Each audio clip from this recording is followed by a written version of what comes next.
Assalamualaikum warahmatullahi wabarakatuh. Selamat datang di Praktikum Anatomi dan Fisiologi tahun 2021, acara 1 Sistem Reproduksi Ternak Organ Betina. Praktikum ini bertujuan untuk 1. Mengetahui bagian-bagian dari organ reproduksi ternak betina. 2. Mengetahui fungsi dari masing-masing organ reproduksi ternak betina. 3. Mengetahui masing-masing organ reproduksi ternak betina secara mikroskopis. Yang keempat, mengetahui sel-sel yang membangun organ reproduksi ternak betina. 5. Mengetahui peran sel tersebut dalam rangka membangun fungsi sel secara keseluruhan. Alat dan bahan yang digunakan yaitu lembar kerja, pensil warna, sarung tangan lateks, alas plastik, preparat organ reproduksi betina,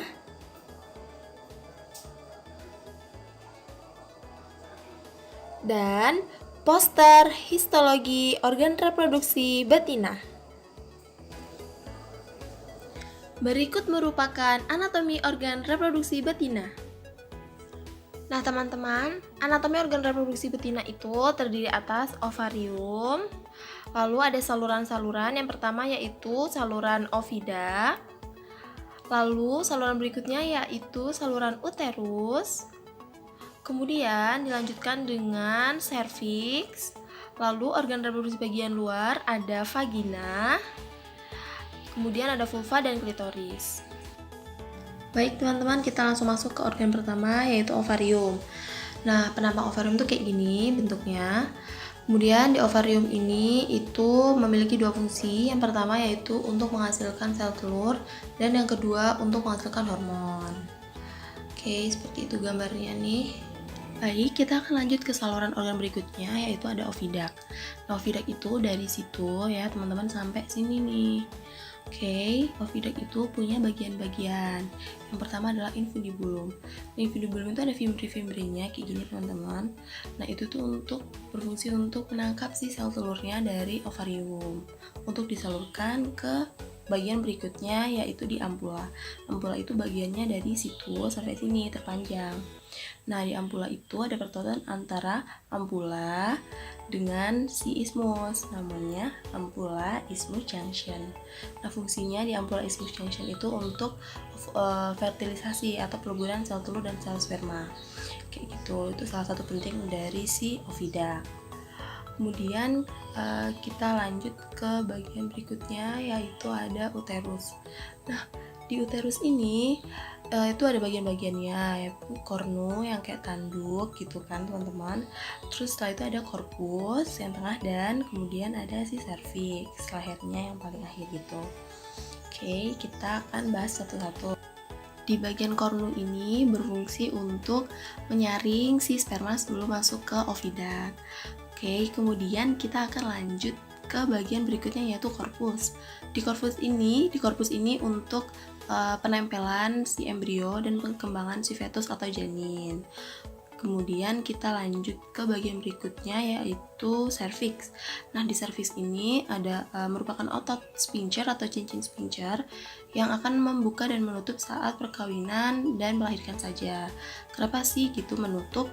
Karena fungsinya agar mikroorganisme itu tidak bagian uterus atau ke bagian lebih dalam lagi, seperti itu. Baik, teman-teman, kita akan melanjutkan ke bagian berikutnya yaitu vagina. Nah, vagina itu dari mana sih? Nah, vagina itu dari atas sini sampai bawah situ. Oke. Kita akan bahas yang pertama itu di vagina itu ada si portio vaginalis cervices tuh yang atas dan vestibulum yang bawah. Oke, kemudian kita lanjut ke bagian luar yaitu vulva. Vulva itu adalah labia mayora yang luar yang kasar ini dan si minora yang dalam ini. Kayak gitu. Terus kita lanjut ke bagian terakhir nih, ada klitoris.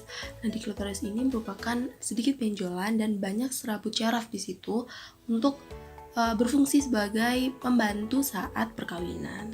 Kayak gitu, teman-teman. Nah, teman-teman, kita akan masuk ke materi berikutnya, yaitu histologi organ reproduksi betina. Nah, di histologi organ reproduksi betina itu terdiri atas histologi ovarium, histologi oviduct, dan histologi uterus. Baik, kita akan bahas satu persatu, yaitu di histologi ovarium. Ya kan, ini preparat histologi ovarium nih teman-teman, dan dilihat menggunakan mikroskop, karena histologi kan menggunakan mikroskopis gitu ya. Nah, di bagian histologi ovarium itu terdiri atas dua bagian. Yang pertama ada bagian korteks dan kedua ada medula. Di korteks ini yang pertama sebelah sini kulit luar itu berfungsi sebagai perkembangan folikel. Kalau yang nomor 2 ini rongga di medula ini banyak pembuluh darah juga di situ. Untuk apa sih fungsinya gitu kan si medula? Jadi si medula ini berfungsi untuk memberikan nutrien untuk si perkembangan dari folikel-folikel yang ada di nomor 1. Oke, teman-teman, kita akan langsung lanjut ke histologi yang kedua, yaitu histologi oviduct. Ini preparat penampangnya ya dari histologi oviduct. Nah, di histologi oviduct itu terdiri atas beberapa bagian. Yang pertama yaitu ada tunica serosa, tunica muscularis, tunica mucosa, lumen, dan jaringan ikat. Oke, yang pertama tunica serosa nih. Nah, tunica serosa itu dia di luar itu.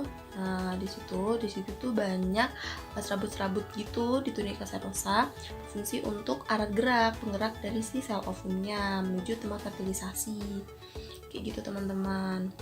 Karena si ovum kan nggak punya alat gerak tuh, jadi untuk menggerakkan si serabut-serabutnya itu.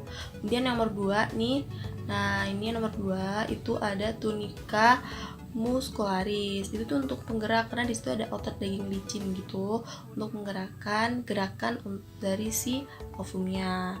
Kemudian kita langsung lanjut ke tunica mucosa tuh yang tengah-tengah. Nah, dari tunica mucosa ini ada cairan penggetah. Nah, di cairan penggetah ini berfungsi untuk membantu melancarkan penggerakan yang ada di dalam sini. Kayak gitu. Kemudian kita lanjut ke bagian berikutnya, yaitu lumen nih, yang situ tengah. Kayak gitu untuk penampungan. Nah, yang luar itu ada jaringan ikat terakhir, untuk melindungi bagian di dalamnya. Baik teman-teman, kita langsung lanjut saja ke histologi yang terakhir, yaitu histologi uterus. Ini di sini penampang histologi uterus ya preparatnya. Nah, di sini kita fokus ke nomor di kotak-kotakin aja. Oke, kita langsung lanjut aja ke yang pertama, endometrium nomor 1 nih. Yang nomor 1 bagian endometriumnya yang di dalam gitu kan.